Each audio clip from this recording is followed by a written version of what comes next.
white folks ain't wearing masks. They know that even if they do get sick, they gonna get first class treatment. You know what I'm saying? They gonna get everything thrown at them. You know, so they ain't worried about they Gucci. They know that they can say, oh, well, they gonna take care of us. Black folks, you didn't know, hey, they gonna treat you different than they did 8 years ago.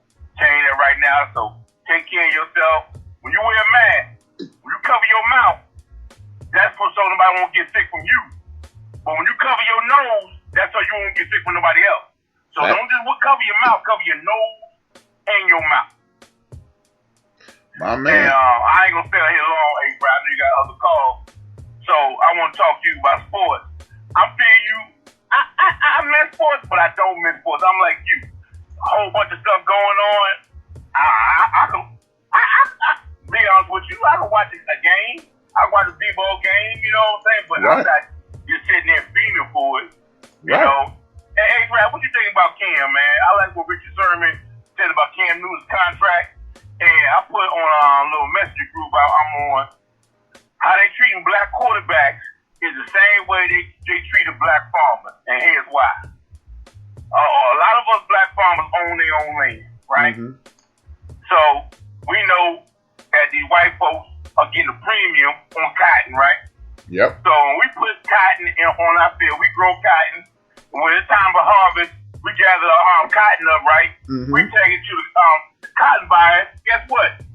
They gonna give us 5 cents a pound for cotton, right? When we know Mr. Joe getting $2 a pound for his cotton. So what eventually happens? We pay for the equipment. We did all this stuff trying to raise our crops, and we ain't getting nothing for it. So we end up losing our land and end up sharecropping. You know, that's what these black quarterbacks are doing. They're not getting the same amount as these white quarterbacks. So when you're not getting the same amount of money, it messes with your training. It messes with how you can train, and it messes with your second and third opinions on getting treatment or whatever. Mm-hmm. $7 million compared to Drew Brees getting $25 million, Tom Brady gets $25 million. That's a whole lot. And plus, they're not giving Cam Newton a lot of money because guess what? He's gonna put it back into the community, and that's a lot. That's what they ain't telling everybody. Rap, black quarterback put money back into the community, and so the less they give them, the less they can do good. And so I want to hear your comments on the air, Rap. One love, brother, man. Man, thank you for calling, Jungle Brother. It's always good to hear from you. And I am going, you know what, I ain't going to answer that right off, but I'm going to answer it later on in the football segment because me and you are on the exact same page. Man, thanks to my brother, Jungle Brother, for participating in the show, man. Love to him. Man, much love. I am going to get to that in a second because I got a lot to say about that Cam get down. I got a whole lot to say about that Cam get down because it is some bullshit. Shout out to Richard Sherman for stepping up, man. And see Richard Sherman and other brothers who have empowered themselves. Thank you. Thank you. Thank you. But before I get to that, I do want to talk about this thing with Kyrie Irving. You heard the passion of the man, Jungle Brother's voice. This is a man who enjoys his people. He enjoys his folks. He enjoys being a prominent member of our community. And when people pull stunts to draw attention to themselves like our young brother Kyrie, the reason people are not respecting Kyrie, well, people like myself, I can't speak about nobody else. I can only speak about rap. The reason people are not engaging with him on the level that I believe he wants to be engaged on, because he engaged, he what my nephew calls pump fake. He step out there, say something, and then he fade to the back. I step out there and say something, then you fade to the back. Look, when you speak, hey, shout out to Chuck D. I'm going to quote the great Chuck D. You own what you think. You are owned by what you say. And Kyrie, you say a lot of stuff and it owns your ass, and it makes people like us, like people who think like me, look at you sideways. You may be 1,000% correct, Kyrie, in everything you said, but you ain't stand strong. Now you call yourself a scapegoat. No, bruh. When you stand up and say this is a distraction, and then you are told that you can't come play, that means you're supposed to activate yourself immediately. All you had to do, Kyrie, since you weren't going to be allowed in the bubble, is be at the front of some of them protests and things of that nature. You and Dwight Howard, Dwight Howard went on CNN and spoke eloquently about the struggles in our community. Only thing I got to ask, where the fuck are y'all businesses at in those schools? Number one, Chief Rocker said a couple weeks ago, you don't even get back to the school you went to. So when these dudes talking about this is going to be a distraction, that's going to be a distraction, what was distracting your ass last year and the year before and the year before that? Y'all 200-300 million in, and now y'all just realizing that the police are brutalizing people from our community? I ain't trying to hear none of that shit. Miss me with that bullshit. I ain't trying to hear. I'm with Jungle and A-Trap on sports. I'm a huge sports fan, but health comes first, and I can live without it until it's safe. Exactly, man. I mean, man, we all love sports. That's how we came together. That's how we came together as a little Spreaker family. We enjoy sports. We enjoy talking trash, but it ain't worth nobody dying. I understand some people make their livelihoods, cameramen, concession people, and all those people. But hey, man, they done made way all this time. I don't know. I just don't get it. And but like I said, man, that's the only issue I have with this. When you got brothers like Kyrie faking the funk to me, you wanna step out and speak about things that you really you're not passionate about. People like myself and others, Jungle Brother, That Ninja, Chief Rocker, D-Grade, Knox, other people who speak up and are passionate about our community. And I don't mean, I'll just rattle off names. I don't mean to exclude anybody. Like if you listen, you can listen to Rated for Life show. Rated for Life did a whole lot of extensive research in regards to his show.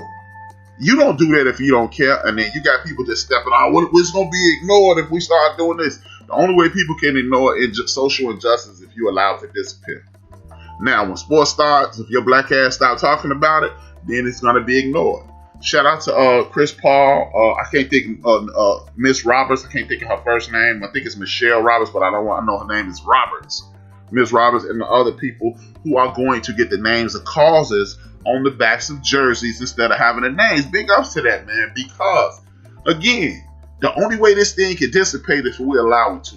If we ain't passionate about this, look, if you ain't passionate about somebody killing innocent folks in our community, that's on you. But we are. And just think about it like this, y'all. This is since everybody want to talk about the violence in Chicago. I know it ain't the good brothers that support our network. But how about this? Now, at its height, the all-time worst, 972 people in 1972 were murdered in Chicago. Since the murder of the discovery of the murder of the brother down there in Georgia, 120 people have been killed. No. Since Memorial Day, since our brother George Floyd, 120 people been killed by the police. So is Chicago bad, or is this just something going on in there? I'm just saying. But back to sports, man. Sister Miss Roberts and the brother Chris Paul, man, big ups to y'all for stepping up and saying this, putting Black Lives Matter. Me personally, I know what I'm going to say is going to sound kind of weird, but I mean this. I'm not a big Black Lives Matter person because I don't know who George Soros is, and I don't really like people taking on our get downs and benefiting from it. What are the principles? What are y'all trying to say? What are y'all trying to do? Help me understand. Otherwise, I'm not going to get behind Black Lives Matter. I know it's allegedly for our folks, but I don't trust rich people. I don't trust rich people who ain't out in front of this. A lot of people always talking about what they are going to do and what they can do and this, that, and the third. All I know is it seemed kind of fishy to me. I'm not going to condemn nobody because guess what? They may be doing some good work. It just seems kind of strange to me. And I understand why people are behind it, but it just seemed kind of fishy. But am I going to condemn it? Hell no, I'm not going to condemn it. But I'm not a big supporter of it. The theory behind our lives mattering, I don't like the verbiage, Black Lives Matter, and then people always try to braid in their other points of view into it, the LGBTQ and this, that, and the third. That's why I don't really support the movement. I don't want my brothers and sisters killed in these streets, but Like I said on the show a couple of weeks ago, what the hell you mean we matter? We more than matter. We're a substantial part of every corner of this earth. We more than matter. But I only want to get political. That's my show Saturday. I stopped doing political on here because I do it on Saturday. But it's just, I don't like when people jump in this and pretend that they doing some stuff. And you got Chris Paul, you got LeBron James, you got other brothers who Stax Jackson and other brothers who've been participating and demonstrating their entire career, and then you get these Dwight Howards and Kyrie Irving with these Johnny come latelys, and then they fade to black when the heat comes. So, I don't get it. Now, speaking of heat, what the fuck is up with y'all boy Paul Pierce, man? Paul Pierce is officially king of the haters. LeBron James is soft.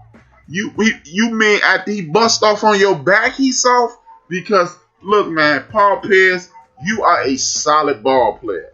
But all I know is this. When your ass is in Boston doing the damn thing by yourself, you wasn't on shit. You were not on shit. The Celtics were routinely getting their ass whipped, winning 32 or 33 games per year. That's what I remember. That's what I remember when Paul Pierce was the man in Boston. But now, he done won the championship. This is why I always tell y'all, don't tell me about no championship somebody won.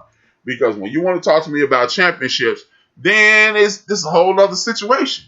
But if you want to talk to me about ability and impact of the game, then we can have that conversation. But Paul Pierce calling LeBron James soft, this is just another attempt at him realizing that Charles Barkley is getting old and they gonna need another buck dancing, water-toting jackass to carry the water on kicking brothers in the behind. Period, man. I mean, where did that come from, Paul Pierce? LeBron James is soft. How did you get to that point? 1 second, I got a call coming. This is the TEODB Podcast. This is H-Rob-B. Holla at your boy. You may be eligible for an interest rate reduction to as low as 2%. Nah, I don't want an interest rate reduction. Back to the show. But yeah, man, where did this come from, Paul Pierce? Who is Paul Pierce, y'all? Help me understand who the hell is Paul Pierce, because I know I'm not the only one that remember them horrible ass Celtic teams before the Big Three got put together. And I remember him losing to AI with Antoine Walker. A lot of people, Antoine Walker wasn't that good. Antoine Walker wasn't that good, but he was good enough to be the second leading scorer on the championship team, a.k.a. the Miami Heat. But Paul Pierce, what's up with that, man? Because I do remember before the Celtics Big Three got together, y'all weren't worth 1,000 cookies. Well, LeBron James is soft. What was the record before they got you there? Before the Celtic Big Three got there, 24-58 the year before. Year before that, 33-49. Year before that, 45-37. So when did LeBron James never had a season when he won 30-something games? Never. Never, ever, ever, ever. But you had on your team Tony Allen, you had Gary Payton, you had Al Jefferson, you have Walter McCarthy, and yourself, and y'all mustered up a gargantuan 45 wins. The very next season, y'all won 34. What's up with that, Paul? You got the nerve. I don't understand why people even pay attention to Paul Pierce, but again, yes, I do, because Charles Barkley is getting old. Charles Barkley is about to fade out, and people starting to get tired of him doing that nonsensical, having that nonsensical conversation on TBS and TNT.